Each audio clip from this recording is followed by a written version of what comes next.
Oi, gente. Tô tentando arrumar um jeito de a gente não ter mais problema com o áudio, sabe? Então vamos testar assim. Acho que vai ficar bom. O tema desse vídeo, ele vem de uma reflexão que eu tenho feito um pouco, né? Um pouco mais aprofundadamente, que é sobre os trabalhos de constelação que eu coordeno. Esse conteúdo tão rico que é pai e mãe, tomar pai e mãe, buscar pai e mãe, criança interior. E como é que é isso na prática? Né?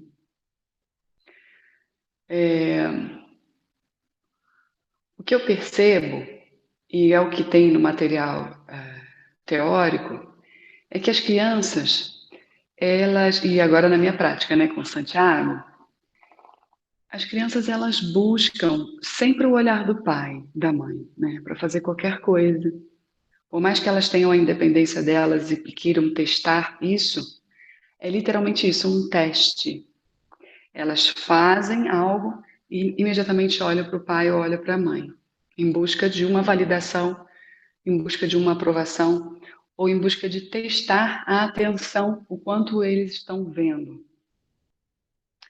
Então, quando a gente abre o campo, né, dentro de uma constelação familiar, a criança interior, ela geralmente aparece conectada a essa falta do olhar, porque os pais estavam, obviamente, e naturalmente ocupados com as questões internas deles. Aí há uma variedade de coisas, né, que podem acontecer, as temáticas, né, a violência doméstica, o alcoolismo, ou até simplesmente porque um pai ou uma mãe são workaholics, ou a ausência de um e a presença de outro, morte, entrar a madrasta ou padrasto, ser órfão, enfim, a gente tem aí variedade, né, de possibilidades do porquê que o olhar não foi dado. E além de não ter sido dado, na maioria dos casos houve violência, né, houve, mesmo que seja uma violência verbal, de uma impaciência que seja, né, recorrente, eu digo. Um pai que é impaciente recorrentemente, né? Ele é impaciente com ele mesmo, ele é impaciente com a vida, ele está insatisfeito, ele vai projetar a sombra dele na criança. Então, a gente tem, é claro, a teoria da reencarnação, que a gente atrai os pais certos, mas vamos trazer um pouquinho para a responsabilidade de cada um dentro da sua própria encarnação. Né?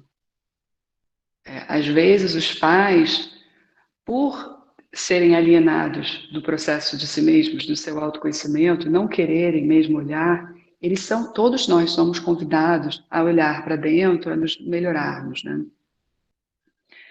Mas às vezes a gente ignora isso, porque a gente é mal mesmo. Mal no sentido de mal com a gente mesmo. A gente está perdido, a gente quer continuar perdido, e essa ignorância faz a gente refém das nossas próprias sombras de conteúdos inconscientes e das sombras do mundo, que estão por aí, do mundo extrafísico e do inconsciente coletivo também. E do que o mundo produz como formas de pensamento, então as conexões de rede. Então, cara, os pais são basicamente tudo nas nossas vidas.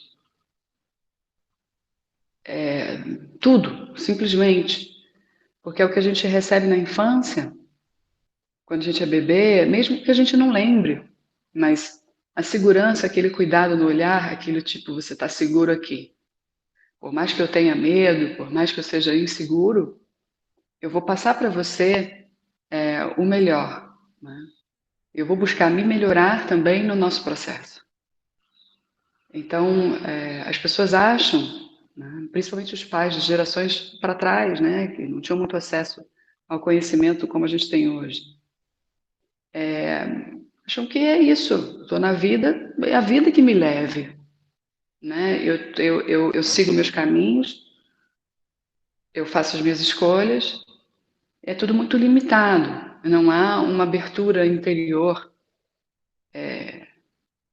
para a multidiversidade da existência, da proposta enorme, complexa e variada da existência, que é o que nos deixa seguros. Você tem um propósito na existência, você entender que a existência tem um propósito deixa a gente seguro. É o que faz que a gente não vibre no medo e que a gente trabalhe para não ficar tão refém das ondas de oscilação dos polos.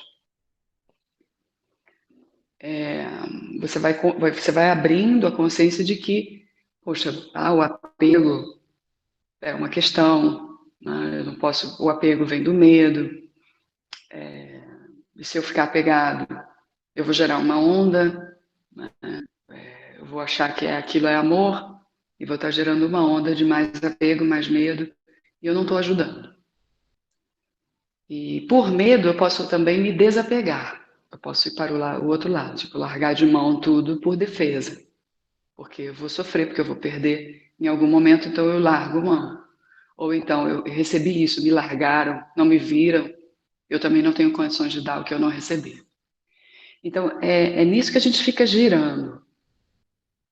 E é isso que os pais geralmente passam para os filhos e que poderiam, a parte da questão kármica, reencarnacionista, eles poderiam não passar. Eles poderiam simplesmente ter o controle disso, né? Através de meditação, oração, espiritualidade sem religiosidade, né? Sem dogmatismo, sem livros fechados, interpretações fechadas, para que a gente possa respeitar a vida, o outro, o mundo, tudo pertence.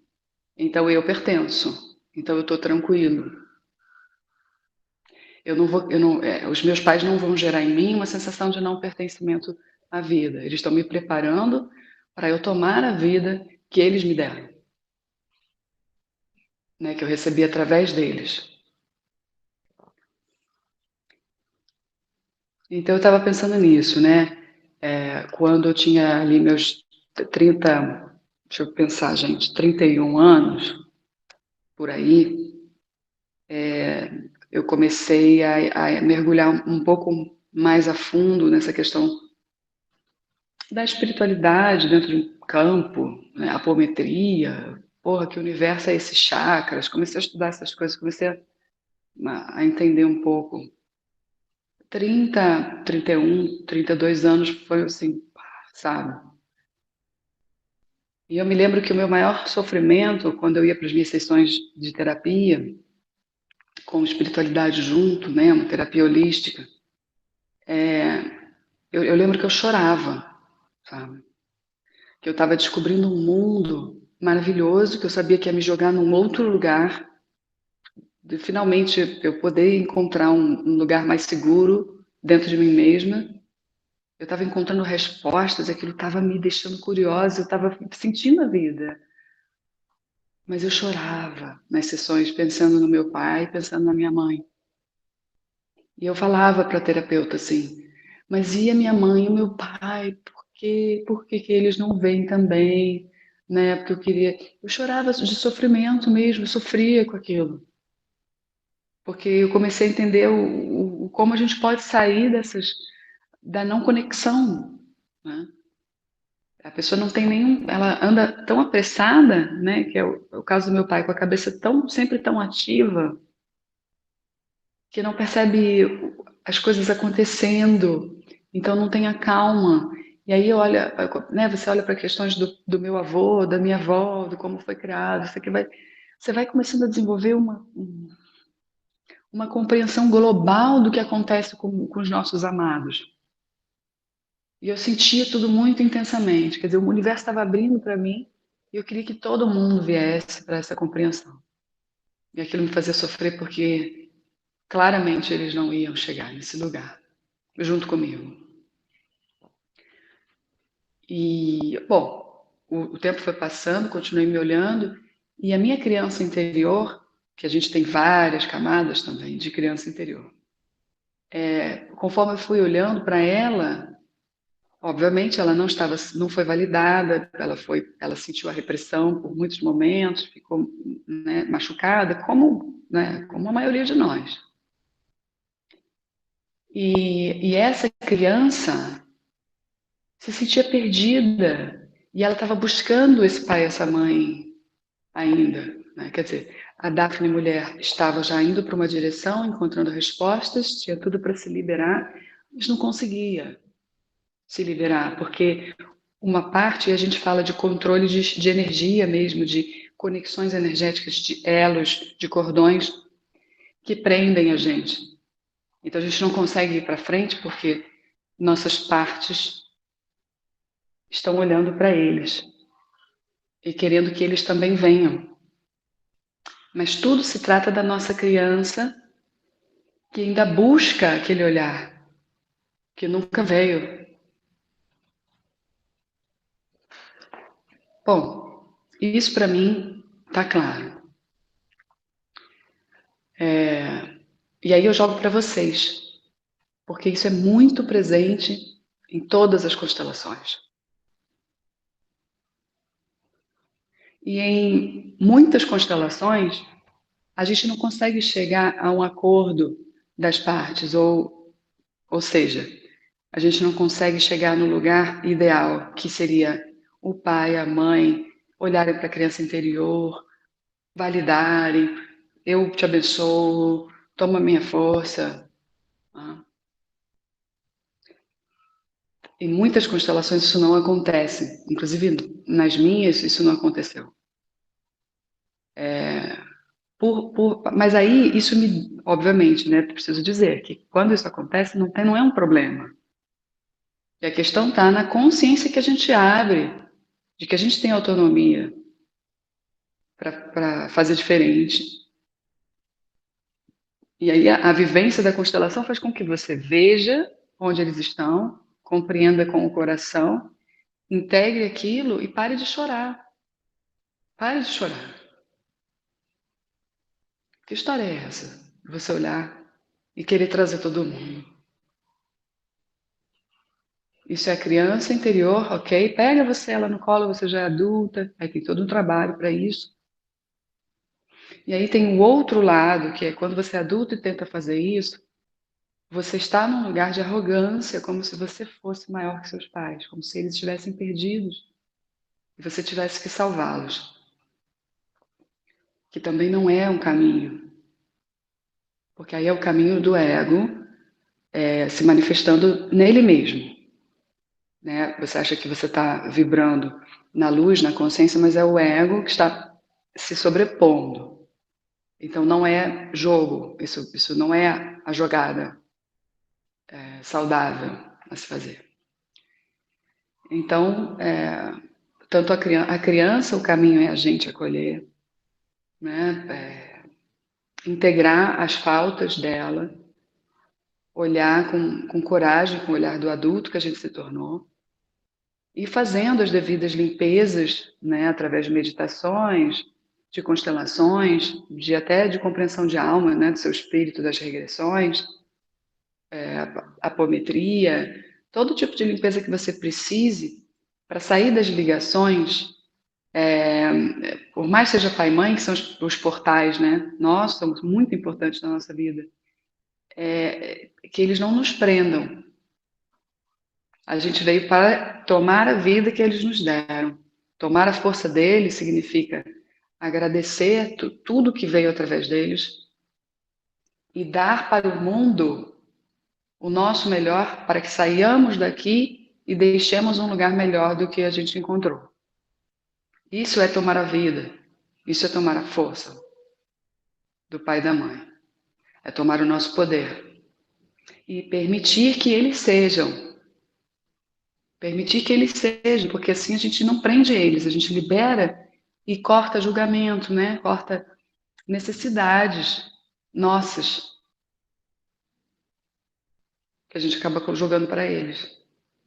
Então, quando a gente vira adulto, entrou no universo dos adultos, é adulto. Então você tem que correr atrás de encontrar caminhos, respostas que te deem lucidez e clareza de onde você está. Quais são as questões que te prendem realmente, as vivências para soltar, para quebrar a tua percepção, para quebrar, sabe, o que está cristalizado.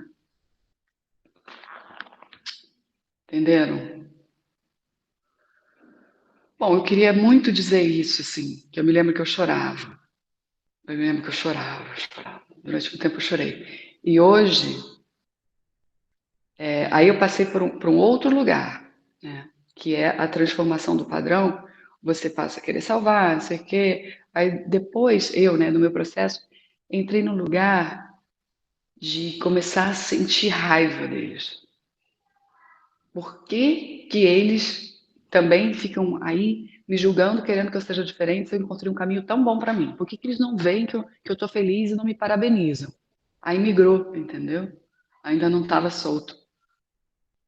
Eu comecei a sentir raiva e comecei a julgar eles. E que ainda era a da fininha, misturada com essa arrogância de ser maior. E tudo isso é muito fácil a gente entrar porque é um mecanismo inconsciente, quando você vê, já foi.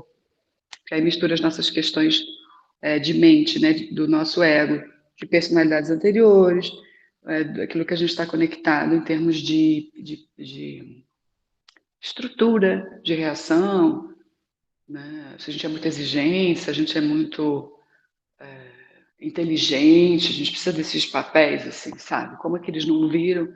Se eu vi, eles não viram, como eles não me veem, puxa, não percebem, né? Isso conversa muito com o esquema de defesas da pessoa.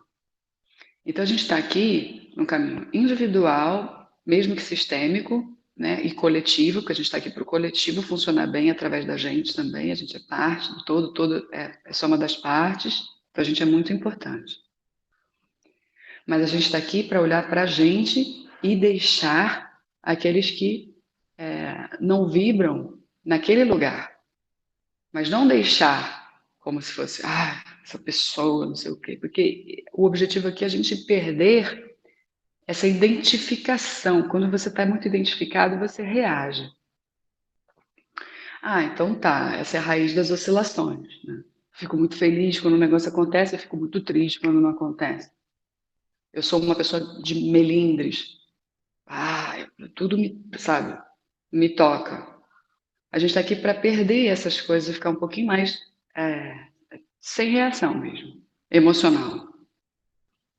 A gente pode, obviamente, ficar feliz, a gente pode querer chegar em lugares para sentir essa felicidade, a satisfação, né, de estar aqui, nossa, de, puxa, ter paz, respirar, olhar a natureza, ver o propósito ali, naquela coisa simples que está na sua frente. Isso é feminino, né? Você vai começando a equilibrar o masculino que vai com muita potência, que ele traz a ideia, e o feminino faz essa ideia crescer. Então, o masculino e o feminino funcionam em tudo. E o nosso objetivo é sempre estar equilibrando um e outro.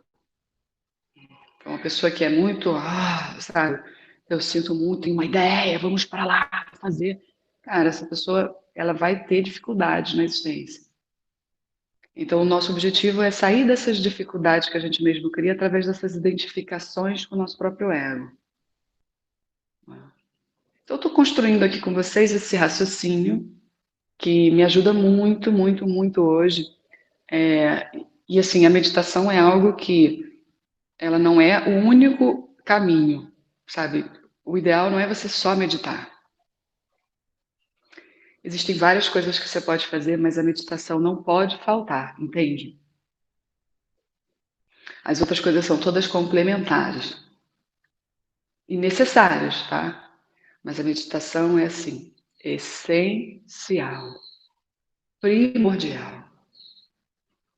Porque como caminha você, né, você mesmo, com o todo, você estrutura o todo, você é o universo, esse todo precisa de você. Então a meditação é a única forma de você perceber, observar como está o seu universo interno, que é a sua assinatura energética no mundo. Então você vai começar. Tem gente que não consegue meditar, que precisa antes fazer limpeza para poder acalmar, sabe? Às vezes até passar por processos dentro da ciência, né? Psicologia, psiquiatria, né? Tem gente que não vai precisar de apometria forte, né? Desobsessão complexa, tem gente que vai precisar, senão não vai conseguir, né? Tem gente que não vai precisar acessar a vida passada, tem gente que, puta, é muito importante que acesse. Vai depender, o caminho é individual. Aí o universo vai sempre trazendo. E tem aquelas pessoas que vão só para a meditação e se perdem dentro de si mesmas e são meditadoras. Meditam todo dia e tal. Estão perdidas dentro de si mesmas em processos de fascínio, porque a meditação também te expande, te desdobra, te faz acessar outros lugares. Então, dependendo das conexões que você tem e a estrutura do teu ego, você pode se perder só com meditação. Então é complexa a existência, mas ao mesmo tempo, se você for humilde e for simples, você vai surfando e aceitando o que você precisa, faz movimento. Você, né, não é para você ser grandioso aqui. Aqui você faz o seu, entende? O seu, às vezes, é ver-se pequeno. Eu preciso me ver pequeno. Eu sou importante, mas eu sou pequeno. Tem muita gente acima de mim para me ajudar, né? Eu, perante o mundo, sou igual. Todos pertencemos igual. Existem hierarquias de sistema que precisam ser respeitadas, senão você não vai conseguir tomar, né, a sua vida, você vai querer ficar maior que seus pais, a galera que veio antes. Então, você vai ajustando tudo, até entre irmãos e tal, ajustando a energia. Antes eu também queria fazer, passar para frente da minha irmã é mais velha que eu. Então, até com as questões com a minha mãe, os cuidados e não sei o quê, eu queria falar o que, que precisava ser feito, brigava com a minha irmã, não sei o quê, depois que eu fui vendo. E é um processo bem recente. Então, aos poucos, você vai se posicionando, porque teu ego vai permitindo se desidentificar e se colocar no seu lugar. Você às vezes precisa, às vezes não, você precisa ver o seu lugar no sistema, né? Então, você vai ajustando, vai adequando no caminho e vai ficando cada vez mais simples. Uma estrutura que é bastante complexa, ela vai se tornando simples. Simples. Cada vez menos coisas, né? Cada vez só você se alimenta bom, eu tenho prazer com o quê? Hoje, a minha vida nossa, meu filho me traz para o agora. Agora eu estou conseguindo respirar um pouco mais, porque ele deixou de ser aquele bebezinho totalmente mole, né? Agora ele está mais durinho, está mais, ficando mais independente. Aí eu consigo voltar para mim, olhar para ele, ter a minha individualidade, estar com ele, estou aprendendo, mergulho no agora. Eu percebo com meu marido, dentro da nossa dinâmica em casa, o que, que é realmente importante. O nosso momento precisa estar preservado. O que, que eu gosto de fazer? Eu gosto de comer bolo. Vamos comprar bolo. Café da manhã precisa ter bolo. Eu gosto de bolo, ele nem tanto. Mas ele me respeita muito, então às vezes ele que providencia. Então, assim, a gente tem. E isso é tudo na vida. Como você está organizado no seu dia a dia. A casa, mesmo que, poxa, o filho faça uma bagunça, que você não tenha muito tempo para as coisas, a casa está organizada. A gente se reveza ali quando vê, não precisa nem pedir. Isso já é de vida passada, que a gente já foi índio em tribo, a gente se organizava muito bem. A gente traz isso hoje, desde o início. Os afazeres de casa são. Então, é isso. Estou falando de mim, né? Mas cada um tem que perceber para si o que é bom e as coisas que te deixam em paz e harmonia, elas são simples. A gente que acha que tem que chegar no lugar, aí a cabeça fica em outro lugar, porque quer chegar lá e precisa construir agora, senão não vai chegar lá, né? Isso em parte é verdadeiro, mas essa energia é muito tumultuada, você está identificado no lugar onde você quer chegar, sendo que é agora. Isso é clichê, mas é verdade. E aí a gente começa a perceber através de filho dos nossos pais. Puxa, é difícil, é desafiador você ter um filho. Então, meus pais, eles tinham verdadeiras dificuldades, assim, internas e externas, assim como os pais de vocês. E certamente me faltou, Me faltou como criança muitas coisas dentro dessa coisa de afeto, de segurança no mundo, porque até hoje eles não têm. Então, quer dizer, não é comigo. A minha criança entendeu errado, porque ela precisava daquilo, ela entendeu errado. Eles não têm para eles. E isso é super desafiador para eles. Então, eles estão na vida deles, lutando pelo que é deles, estão vivendo a história deles. Por que que eu estou buscando eles? Por que que eu estou chorando por eles? Se eu for chegar também depois dos 30, você, quando vai ficando mais velho, vai ficando cada vez mais difícil de você sair das cristalizações. Então, assim, a coisa vai ficando mais leve para você viver a sua estrutura familiar, fazer uma história que você, sabe, com presença, sem ficar pensando na história dos outros, o que o outro está fazendo, porra, julgando o outro, o que pô, falta no outro, né? O que o outro devia fazer, o que é o que tem que fazer. Gente, vem para cá, vem para cá. Mas para você conseguir ficar aqui com qualidade, é preciso esse caminho todo, sair desses lugares. Então, você chegar no simples não é simples. Não aqui na Terra. Tá bom? Namastê, me deu vontade de falar namastê. Eu não sou do namastê, mas me deu vontade de falar agora. Namastê. Eu vou deixar esse vídeo abrindo uma página desse livro aleatoriamente. Quem quiser comprar esse livro, dá um pause aí, anota as informações, tá? Vocês encontram, eu acho que em lugares de livros usados. O pessoal do meu grupo procurou e encontrou. Vamos lá. Amor e desapego, foi o que saiu aqui. O desapego liberta das dores e sofrimentos. A verdadeira liberdade não contém resquícios que prendam o ser a nada nem a ninguém. O desapego caminha ao lado do amor fraterno e incondicional. Os seres rígidos são apegados a sentimentos, a afetos, a ideias, a atitudes ou a posturas. Os seres livres são apegados ao amor fraterno, à alegria, à beleza, à ternura, à mansidão. Alcançando a liberdade de ser, de estar, de se expressar, de amar, o ser deixa para trás os seus grilhões que muitas vezes geraram fortes equívocos, provocando profundas marcas que, ao longo do tempo de evolução, o ser, agora liberto, teve que se despir através da dor e do sofrimento.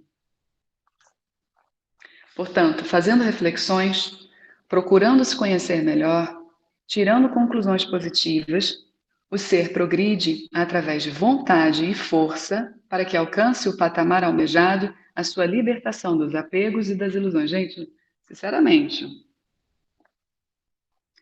Assim, os seres evoluem lentamente ou céleres, dependendo de sua consciência e da realidade em que se encontram. Todos têm oportunidades iguais. Basta que cada um desperte e siga a vontade soberana de sua própria escolha. Eu vos abençoo, Sananda. Então, gente, quem me conhece sabe que para fazer vídeo eu não preparo nada, até porque eu detesto preparar, porque eu perco essa coisa minha que é tão criar espontaneamente. Isso me confirma em mim mesma. Depois eu assisto meus vídeos e falo: caraca, eu só tinha isso aqui, uma caquinha de pensamento, olha o que que virou, e eu mesma aprendo comigo, é muito louco. Não estou falando com a postura de, eu sou foda. Mas, entende, a gente tem uma parte mais elevada e criativa, que a gente precisa exercitar. Então, eu sou dessas. Essa mensagem eu tirei aleatoriamente e falou tudo o que foi falado no vídeo. Então, assim, o caminho do desapego é um caminho. Ele não vem pronto. E é tudo isso que falou a mensagem e tudo isso que eu falei. E a gente vai saindo das oscilações muito abruptas, que é o que faz a gente bater com a cabeça no chão, né? Toda a cabeçada que a vida dá na gente, que a gente toma por aí, que fica um tempão chacoalhado, sofrendo, é só um chamado para olhar, sabe? Para os apegos. Né? O quanto a gente precisa se emocionar com as coisas, né? E aí, principalmente nós que somos médiums, mais de trabalho, de ostensividade, a gente vê,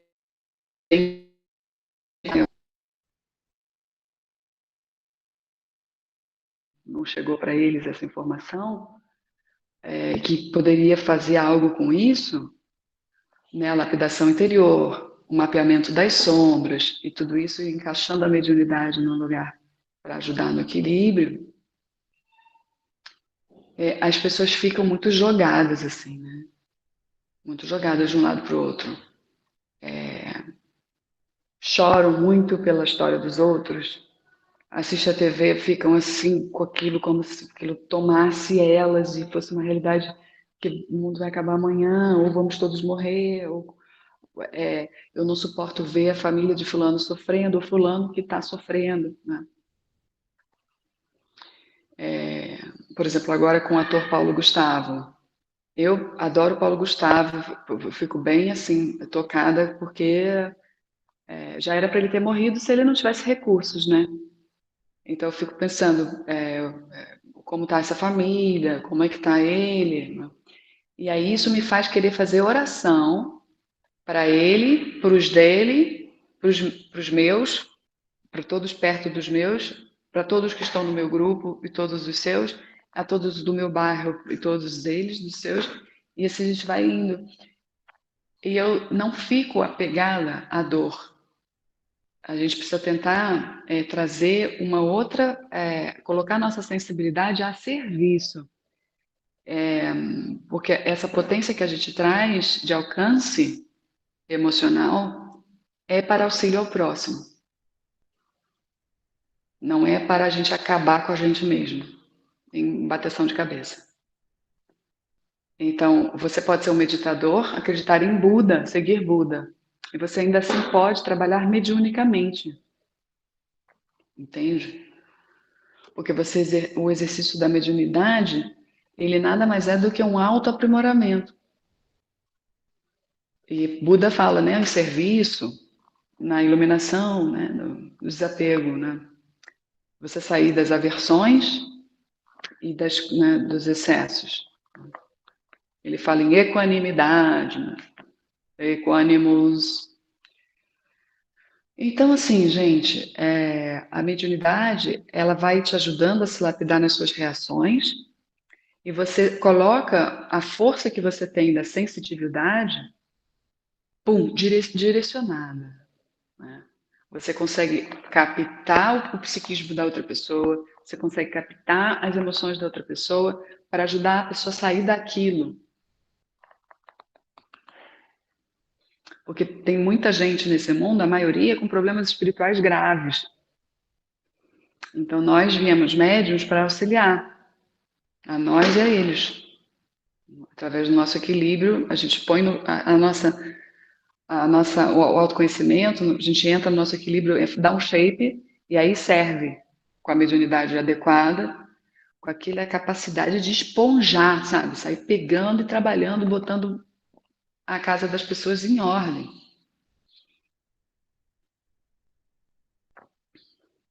Aí, dentro da mediunidade, o ego também se manifesta, e você vai ser um outro trabalho, que é muito parecido com esse trabalho aqui, de desapego. Então, tudo converge para o mesmo lugar, tá? E tudo isso é muito necessário.